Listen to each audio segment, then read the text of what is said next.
முருகர் அனைவரையும் வாழ வைப்பார் என்று நானும் திரும்ப சொன்னேன். பாஜக மாநில தலைவர் அண்ணாமலையிடம் நேற்று தேநீர் விருந்தில் பேசியது குறித்து அமைச்சர் சேகர் பாபு விளக்கம் அளித்துள்ளார். இது தனிப்பட்ட முறையில் ஒரு கட்சியின் சார்பில் நடத்தப்படுகின்ற மாநாடு அல்ல என்று ஏற்கனவே நான் கூறிவிட்டேன். மாண்புமிகு தமிழக முதல்வர் அவர்களை பொறுத்தளவில் முருகர் என்றாலே அழகு என்று ஒரு பொருள் உண்டு. அழகாக நடைபெறுகின்ற இந்த முருகர் மாநாட்டை அனைவரும் இயற்கையையும் எழிலையும் விரும்புகின்றவர்கள் பார்க்க வரலாம். இதில் எந்த தடையும் இல்லை என்பதை ஏற்கனவே சொல்லிவிட்டேன். பாரதிய ஜனதா கட்சி தலைவரனை பார்த்தபொழுது கையை குலுக்கி சிறப்பான ஏற்பாடு, முருகரை கையில் எடுத்தீர்கள் என்றார். முருகர் அனைவரையும் வாழ வைப்பார் என்று நானும் திரும்ப சொன்னேன்.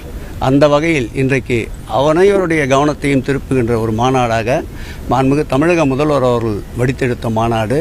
நம்முடைய இன்றைய சென்னை பெருநகரத்துடைய ஆணையாளர் அவர்கள் அன்றைக்கு இதற்குண்டான OHD-ஆக இருந்தபோது அவரும், அன்றைக்கு அந்த துறையுடைய செயலாளராக இருந்த மணிவாசகம் அவர்களும், அன்றைக்கு அந்த துறையுடைய ஆணையாளராக இருந்த நம்முடைய முரளிதரன் அவர்களும் ஒரு சேர வடித்தெடுத்த மாண்புமிகு முதலமைச்சர் அவர்கள் சிந்தையில் உதித்திட்ட இந்த அனைத்துலக முருகர் பக்தர் மாநாடு அனைத்துலகை நோக்கி பயணித்து கொண்டிருப்பதில் மகிழ்ச்சி.